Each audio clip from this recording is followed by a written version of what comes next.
4 million e-bikes sold in 4 years. Right now, one of America's biggest brands just told the government it can't afford to fix the batteries catching fire in customer garages, then filed for bankruptcy. It's not alone. 2 more brands got fire warnings this year. Here's what nobody's telling the 4 million people still riding. That brand is Rad Power Bikes, once the largest e-bike company in North America. The one that walked into a bankruptcy filing just weeks after its November 2025 warning from regulators. But this story is not really about one company. It is about the 4 million e-bikes Americans have bought in just the last 4 years, and the lithium battery packs sitting in garages, hallways, and apartment stairwells across the country right now. Some of those batteries are perfectly safe. Some are not, and until recently, almost nothing separated the two in the eyes of the law. 2026 is the year the e-bike battery bill finally comes due, and that legal blind spot is finally closing. To understand how an entire industry ended up here, you have to go back to where the e-bike boom actually started. The e-bike, in its modern form, barely existed as a mainstream product a decade ago. In 2019, Americans bought around 287,000 of them. Then came a global pandemic, gridlocked public transit, and a sudden appetite for private outdoor transportation. By 2022, annual e-bike sales in the United States had crossed 1 million units for the first time. Companies like Rad Power Bikes, founded in Seattle in 2007, rode that wave hard. Rad's demand spiked nearly 300% in 2020 alone, and the company raised more than $300 million from investors chasing the next great transportation shift. Direct-to-consumer brands multiplied. Warehouses filled with cardboard boxes containing frames, motors, and lithium battery packs shipped straight to driveways from Seattle to Miami. Almost none of it slowed down for safety regulation, because at the time, there barely was any. E-bikes fell into a strange legal gap, not quite a bicycle, not quite a motor vehicle, regulated differently in nearly every state, and almost never regulated at all when it came to the one component capable of burning down a building, the battery. That gap turned dangerous fastest in New York City. Delivery riders, many working for food apps on tight margins, relied on e-bikes for 10, 12, sometimes 14 hours a day. To keep up, many bought cheap, off-brand replacement batteries, the kind assembled from mismatched lithium cells with no protective circuitry and no testing behind them. Those batteries began failing, not gradually but violently, through a process called thermal runaway, where a damaged or overcharged cell overheats, ignites, and sets off a chain reaction in every cell around it. In 2021 and 2022 alone, New York City recorded 318 lithium battery fires, injuring 226 people and killing 10. Firefighters described a new kind of blaze, fast-moving, explosive, and capable of blocking an apartment's only exit within minutes. The city could not ignore it. On March 20, 2023, Mayor Eric Adams signed a law passed by the City Council as Introduction 663A, requiring every e-bike, e-scooter, and battery pack sold, leased, or distributed in New York City to carry third-party safety certification. Retailers had until September 16, 2023, to comply. It was the first law of its kind in the country, built entirely around a standard most Americans had never heard of, UL 2849. New York's law sent a signal, but it did not solve the national problem. In December 2022, the Consumer Product Safety Commission had already sent a letter to more than 2,000 e-bike and scooter businesses, warning that failing to meet voluntary standards like UL 2849 could expose consumers to unreasonable risk. The word voluntary was doing a lot of work in that sentence. Nothing in federal law actually required a battery sold in Ohio or Texas or rural Montana to meet any safety standard at all. Manufacturers could certify their products, and reputable ones did. But a company importing batteries from an unresponsive overseas factory had no legal reason to bother, and plenty of financial reason not to. Underwriters Laboratories had already built the technical framework years earlier. UL 2849 tests an e-bike's entire electrical system, the battery, the charger, and the motor controller together, subjecting it to overcharging, crushing, water exposure, and simulated thermal runaway. A companion standard, UL 2271, tests the battery pack on its own. Passing either one is expensive and slow. Skipping it is free. For years, that math worked out badly for consumers, one warehouse fire and one apartment stairwell at a time. That math finally started changing in 2026. California's Senate Bill 1271, signed into law on September 27, 2024, gave manufacturers a clear deadline. Starting January 1, 2026, every new e-bike battery, charger, and electrical system sold or leased in California has to carry proof of certification to UL 2849, UL 2271, or an equivalent standard displayed with a visible label naming the accredited testing lab. Uncertified new inventory cannot legally be sold in the state at all. Rental and shared fleets have until January 1, 2028 to catch up. Other states began drafting similar language soon after, watching California the same way they once watched its emissions rules, treating it as the template the rest of the country would eventually follow. For a shopper walking into a bike shop in Los Angeles or Sacramento in 2026, that means the UL sticker on a battery is no longer a nice bonus. In New York and California, it is the difference between a legal purchase and an illegal one. But here is the detail almost nobody explains clearly. These new laws apply to new sales. The batteries already sitting in garages across the country, the ones bought in 2021, 2022, or 2023, before any of this existed, are grandfathered in. Nobody is coming to confiscate them, but nobody is required to support them either. And that distinction is exactly what turned into a crisis for one of the industry's biggest names. Rad Power Bikes had been one of the loudest success stories in American e-bike history. By late 2025, it was also carrying the weight of tariff-related debt, an unpaid multi-million-dollar bill to U.S. Customs, and years of slowing post-pandemic demand. In November 2025, the Consumer Product Safety Commission issued an urgent warning telling consumers to immediately stop using specific Rad battery models, including packs sold with the Radwagon 4, Red City HS4, Rad Rover High Step 5, Red City Step Through 3, Rad Rover Step Through 1, Rad Runner 1 and 2, Rad Runner Plus, and Rad Expand 5. Regulators had documented 31 separate battery fires linked to those packs, including 12 incidents causing an estimated $734,500 in property damage. Some batteries ignited while the bikes were sitting untouched in storage, not even being ridden, in some cases after exposure to water or road debris. A standard recall would have meant replacing every affected battery at roughly $550 each, or issuing refunds across the board. Rad told the CPSC it could not do either without going out of business immediately.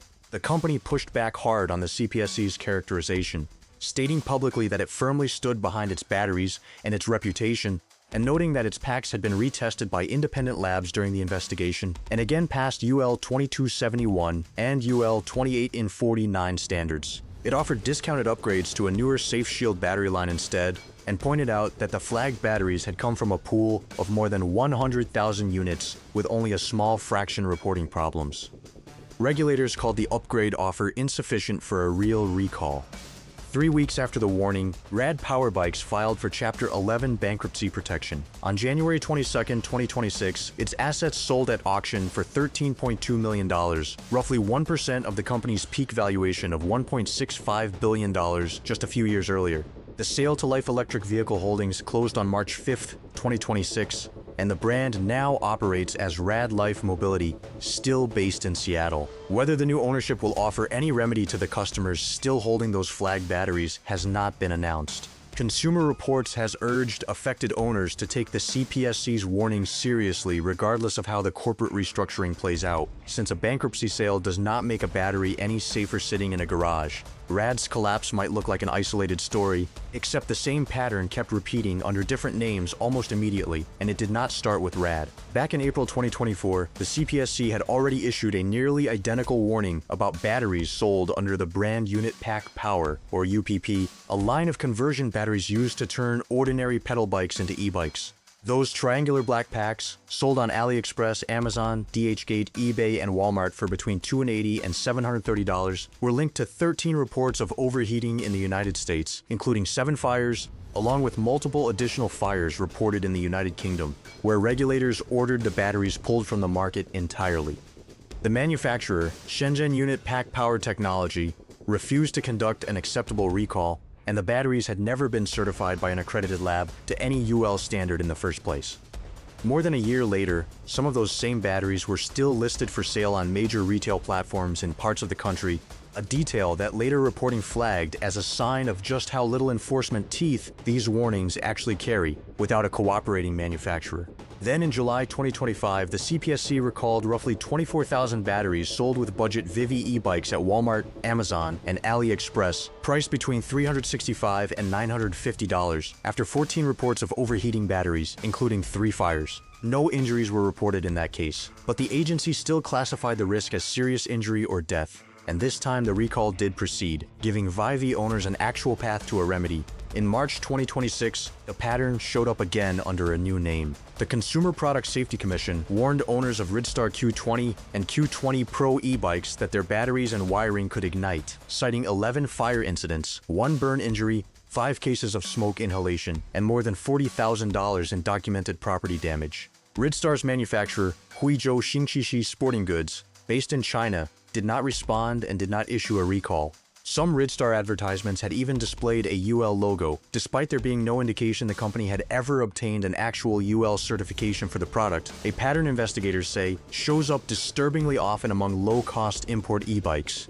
Then, on June 25, 2026, just 3 months later, regulators issued a second warning about the same brand, this time for the Q20 and Q20 Lite models, after 32 reports of the front wheel detaching during use. 31 of those incidents caused injuries, including concussions, broken bones, and lacerations. Once again, the manufacturer went silent, and no recall followed either warning. By the count of consumer safety trackers, the combined incidents tied to Rad, UPP, and Ridstar batteries and components alone now add up to more than 50 confirmed fires, injuries, and equipment failures in a little over a year, with not one of the 3 manufacturers agreeing to a real recall. It is worth comparing that silence to how a recall is supposed to work. Around the same time, Trek recalled certain model year 2026 Domain Plus and Checkpoint Plus electric bikes over loose chainring bolts that could cause a crash, and separately addressed rear wheel bolts that could break under torque on other electric models. Specialized issued its own recall on roughly 5,720 Turbo Como SL e-bikes after identifying a steerer tube defect that could crack and lead to fork failure, based on a single reported incident with no injuries, offering free replacement forks at any specialized retailer.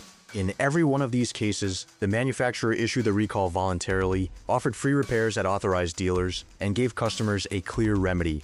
Nobody had to discover a Trek or specialized problem by stumbling across a government warning page. That contrast, a functioning company taking responsibility against a manufacturer that simply disappears, is the real fault line running through the entire e-bike battery story in 2026. That fault line is exactly why the federal government finally moved.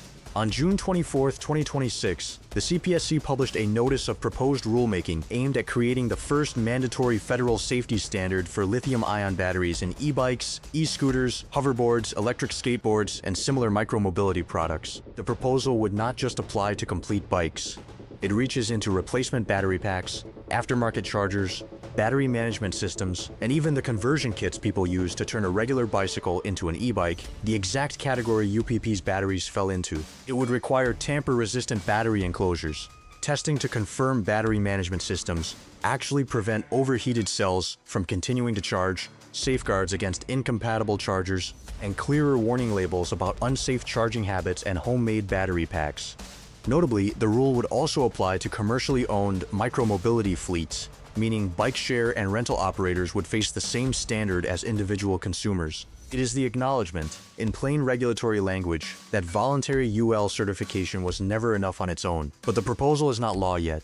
Public comments are open through August 24, 2026, and any final rule would not take effect until 180 days after it is published, applying only to products manufactured after that date.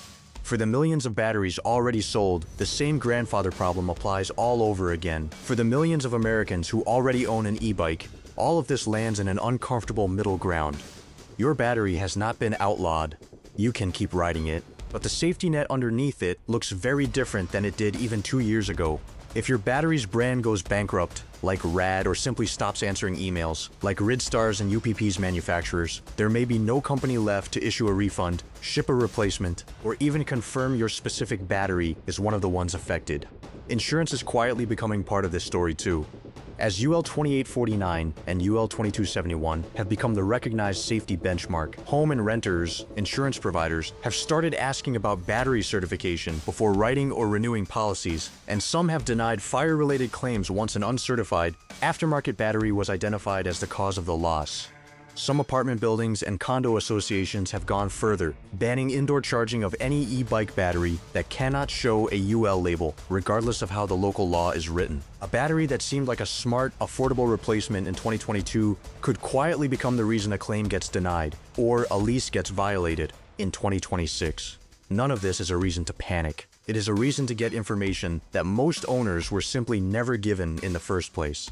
The model number on your battery, usually printed on a label on the back or underside of the pack, is the single most useful piece of information you have. For Rad Power Bikes, the flagged models carry the numbers RP1304, Rad S1304Y, or HLRP S1304. For UPP, look for U04 or U04Ch1, or the words U04 Berry or UPP Berry printed directly on the housing. For Ridstar, the affected models are the Q20, Q20 Pro, and Q20 Lite, with the brand name printed on the battery itself and the model number often found only on the original purchase receipt. It lets you check that number directly against the Consumer Product Safety Commission's active recall and warning list at CPSC, Gov, and against saferproducts.gov, which is updated continuously and searchable by brand. It is worth 5 minutes, especially if your bike came from a brand you have not heard from in a while, or a replacement battery from a marketplace listing that has since disappeared. A few habits make a meaningful difference regardless of which battery you currently own. Charge on a hard, non-flammable surface, never directly on a bed, couch, or carpet, and never inside a doorway or hallway that doubles as your only exit. Avoid charging overnight or unattended, since several of New York City's fatal fires broke out while residents were asleep with no working smoke detector nearby. Use only the charger made for your specific battery, since a mismatched voltage is one of the most common triggers for thermal runaway.